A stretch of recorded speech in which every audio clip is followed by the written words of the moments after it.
मैं भी जागना चाहती हूँ, आप भी जागिए। आप सभी सुधीजनों को प्रणाम। आज बृहस्पतिवार है। आज के दिन हम उपनिषदों का थोड़ा अध्ययन करते हैं।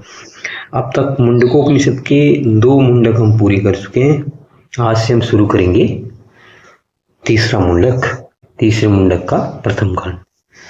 इसमें भी कुल मिला के 10 मंत्र हैं और जिसमें बताया गया है जो ब्रह्म है वो क्या है, कैसे उसको प्राप्त किया जा सकता है, क्यों उसको आदमी नहीं प्राप्त करता है, उसके बारे में इसमें जानकारी दी गई है।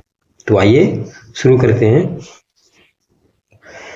यहाँ पर कहा गया है कि जो पहला श्लोक है उसके हिसाब से कह रहे हैं कि जैसे श्रीमद् भागवत गीता में भी एक पीपल के पेड़ का वर्णन किया है ना, पीपल के पेड़ के वृक्ष का, उसमें शाखाएं नीचे को कुछ अंदर इस तरह से होती हैं। तो इसमें भी इसी प्रकार इस मंत्र में शरीर को पीपल के वृक्ष का और जीवात्मा परमात्मा पक्षियों का रूप लेकर वर्णन बताया गया है।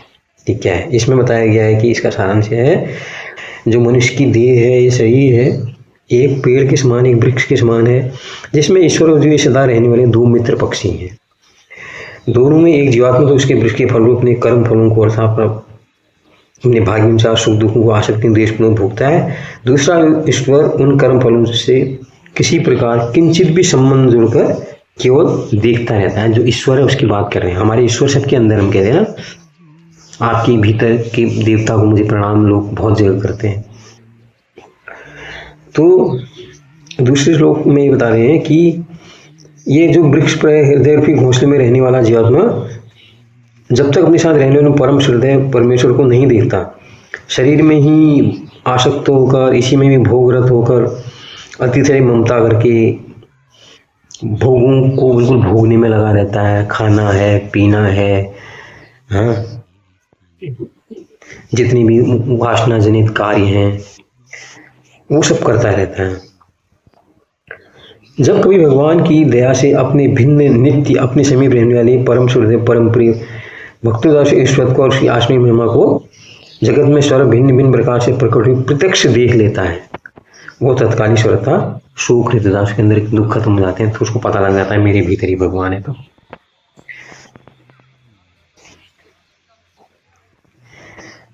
जो परमेश्वर की महिमा की ओर दृष्टिपात के उनके सम्मुख जाने वाला जीवात्मा जब सबकी नियंता ब्रह्मा के भी आदि कारण संपूर्ण जगत की रचना करने वाले परम पुरुष पर उनका साक्षात दर्शन कर लेता है, उसमें अपने समस्त पूर्ण पाप को समूह नाश करके ईश्वरता संबंध रहित होकर परम निर्मल हुआ ज्ञानी भक्त सर्वोत्तम समता को प्राप्त हो जाता है। इसका वर्णन गीता के श्लोकों में भी किया गया है। चौथे श्लोक में बात पहुंची है कि ये जो परमेश्वर है ना, यही सबके प्राण है। सारी शरीर की जितनी चेष्टाएं करने वो जो भी हम कर रहे हैं ये सब उसी की वजह से हो रहा है। विश्व में जो कुछ भी हो रहा है उसी की वजह से हो रहा है। प्राणियों में प्रकाश है, जो दुनिया में जो कुछ हो रहा है वो सब उसी की वजह से। और जिस भक्त को ये पता लग जाता है तो कभी वो बातें बढ़ चढ़ कर नहीं करता है या अहंकार नहीं करता, क्योंकि वो जानता है जो भी मैं कर रहा हूँ वो तो सर्वशक्तिमान की अभिव्यक्ति है, तो इसलिए वो अहंकार नहीं करता। और लोक संग्रह के लिए आदमी फिर अपने अपने हिसाब से जो जिसको आता है वो कर्म करते हुए सदा भगवान में ही रमण करता रहता है। ऐसा यह भगवान का ज्ञानी भक्त ब्रह्मदाओं की अति श्रेष्ठ है। तो 5वें श्लोक में है कि सबके हृदय में विराजमान परम पुरुष प्रकाश में ज्ञान स्वरूप परम ब्रह्मा परमात्मा सबको सब प्रकार के दोषों से रहित होते हुए प्रयत्नशील साधक इसको जान सकता है। वे परमात्मा सदैव सत्य भाषण, तप, संयम और स्वार्थ त्याग ब्रह्मचर्य के पालन से यथार्थ ज्ञान द्वारा प्राप्त हो सकते हैं। और जो इनको नहीं करता है, जो इस चीज़ का जिसको अनुभव नहीं होता है, जो भोगों में लगे रहते हैं, झूठ बोलते हैं, मिथ्या आचरण करते हैं और यहाँ पर अपने वीर की रक्षा नहीं कर सकते, ये लिखा गया है। मतलब अपने अंदर संयम नहीं रखते कुल मिला के, चाहे किसी भी तरह से, जिसको जो अपने इंद्रियों को संयम नहीं रखता, ऐसे आदमी को परमात्मा का अनुभव नहीं हो सकता है। फिर ये कहते हैं कि सत्य की हमेशा विजय होती है। झूठ कभी भी नहीं चलता। एक बार लगता है कि झूठ चल रहा है, लोगों को लगता है, आज भी लोग कहते हैं नहीं यार जो घूस ले रहा है उसका तो अच्छा हो रहा है, उसके बच्चे बढ़िया कर रहे हैं। लेकिन यहाँ पर कहा गया है कि जो लोग मिथ्या भाषण, दंभ और कपट में उन्नति आ सकते हैं वो अंत में बुरी तरह निराश होते हैं। लास्ट में उनको पता लगता है। तो ऐसे लोग भी जो जितनी दवाइयाँ खाते हैं, जो परेशानियाँ होती हैं, जो मानसिक उनकी वेदनाएं होती हैं ना, वो बताते नहीं हैं। इसमें थोड़ा सा ऐसा लगता है क्षणिक लाभ होने का परिणाम अच्छा नहीं होता। सत्य तो हमेशा सत्य ही रहता है और झूठ झूठी होता है। बुद्धि, जो बुद्धिमान मनुष्य है वो सत्यभाव सदाचार को ही अपनाते हैं, झूठ को नहीं। जिनकी भोग वासना नष्ट हो गई, ऐसे ऋषि लोग ही, ऐसे संत लोग ही वहां तक पहुंच सकते हैं जहां तक सत्य के परमाधार परम ब्रह्म स्थित है। असत्य भाषण और दंभ कपट आदि असत आचरण के लिए स्थान वहां पर नहीं है। श्लोक 7 कहते हैं कि वे परमेश्वर सबसे महान, उनकी कथा अवर्णनीय है।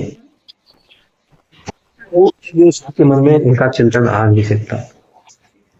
इसलिए जो भी ईश्वर है, साधक है, उनको हमेशा परमात्मा की प्राप्ति के साधन में लगे रहना चाहिए। कैसे वो प्राप्त कर सकते हैं? ताकि वो अपने हृदय में प्रकाशित कर ले। परमात्मा सब जगह परिपूर्ण है। कोई जगह ऐसी नहीं है दुनिया में जहां वो नहीं। जैसे हम कहते हैं ना वो कण कण में है, तो कण कण में है। और सबसे बढ़िया तो वो जो इंसान है, भगवान है, प्राणी है, जीवत है, वो उसके ही हृदय में ही छुपे हुए हैं। तो इसलिए जो मनुष्य है अपनी आंखों से उनको देख नहीं सकता। इतना ही नहीं, इंद्रियां जितनी भी हैं उनके द्वारा पकड़ में नहीं आ सकता। चाहे उसके लिए कितने ही कर्म, उन्हें जो सांसारिक कर्म करो, कुछ भी करो, आप जो आप तीर्थ वगैरह में जा रहे हो, सब जा रहे हो, ये भी सब दिखावा है। उससे भी वो पकड़ में आने वाले नहीं। जब आदमी सब कामना निष्काम होकर सारी चीजें करता है तो विशुद्ध अंतर्गण से जब उनका ध्यान करता है तो तब उसको दिख जाते हैं। तो जो उनको पाना चाहता है उसके लिए ये जरूरी है कि जो सांसारिक भोग है उनके प्रति वो विरक्त हो जाए। उनको जब उसको पता लग जाए खुद ही विरक्त जाएगा, इनसे मिलना कुछ नहीं है। लास्ट में तो कामना जो है, कामना कोई जन्म देगी, जो उसको पता लगेगा तो फिर वो परम ब्रह्म का के चिंतन में निमग्न हो जाएगा। ये 8वें श्लोक में कहा गया था, 8वें मंत्र में। 9वां मंत्र कह रहा है, जिस देह में प्राण, अपान, व्यान, समान, दान 5 भेदों वाला प्राण पृष्ठ होकर प्रयत्न कर रहा है, उस देह के भीतर हृदय में, मध्य मार्ग में, मन द्वारा ज्ञाता रूप में जानने वाली सूक्ष्म आत्मा भी रहता है। समस्त प्राण के अंतःकरण प्राणों से उत्प्रोत रहे हैं। इस प्राण और इंद्रियों की तृप्त करने के लिए उत्पन्न हुई नाना प्रकार की भोग वास्तव में मलिन शुद्ध हो रहे हैं। इस कारण सब लोग परमात्मा को नहीं जान सकते। अंतःकरण के विशुद्ध होते ही, शुद्ध होते ही यह जीवात्मा सब प्रकार से समर्थ होता है। यदि भोगों से विरक्त होकर परमात्मा के चिंतन में लग जाए तो उसको परमात्मा मिल जाते हैं। यदि कि भोगों की कामना करता है तो उसको इच्छित भोग मिल सकते हैं, है ना। कहता है मेरा बड़ा बंगला बन जाए तो बन जाता है, कामना करने पे है। कामना से कामना की पूर्ति होती है, ईश्वर की चाह से ईश्वर की प्राप्ति होती है। जो अंतिम श्लोक है वो कहता है, जिसकी चेतना शुद्धि है, जो विशुद्ध अंतःकरण वाला मनुष्य है, यदि भोगों से सर्वथा विरक्त होकर अपने जो निर्मल अंतःकरण द्वारा परमेश्वर का ध्यान करता है तो वो अंत में प्राप्त कर लेता है। लेकिन जब तक वो निष्काम नहीं होता, उसको चाह रहती है यार मैं ये, मुझको ये चाहिए, मुझे जिस लोग की कामना करता है, मतलब हम आप नहीं चाहोगे, कामनाएं जो गलती होंगी, पैदा होंगी, उस कामनाओं के लिए अपराध करने तक की श्रेणी में चले जाओगे। इसलिए ईश्वर की कामना वाले मनुष्य को चाहिए कि शरीर से भिन्न आत्मा को जानने वाले विशुद्ध अंतःकरण विवेक की पुरुष की सेवा करे, क्योंकि वो अपने लिए और दूसरों के लिए जो जो भी कामना करता है वो पूर्ण हो जाती है। तो यहाँ पर सीधा तरीका बताया गया है कि मनुष्य के देह के भीतर ही परमात्मा है, लेकिन इंद्रियाशक्ति के कारण, भोगों के कारण हम उसे देख नहीं पाते हैं। जैसे इंद्रियों से चलना हम बंद कर देते हैं तो फिर हमें उस परमात्मा की प्राप्ति हो जाती है।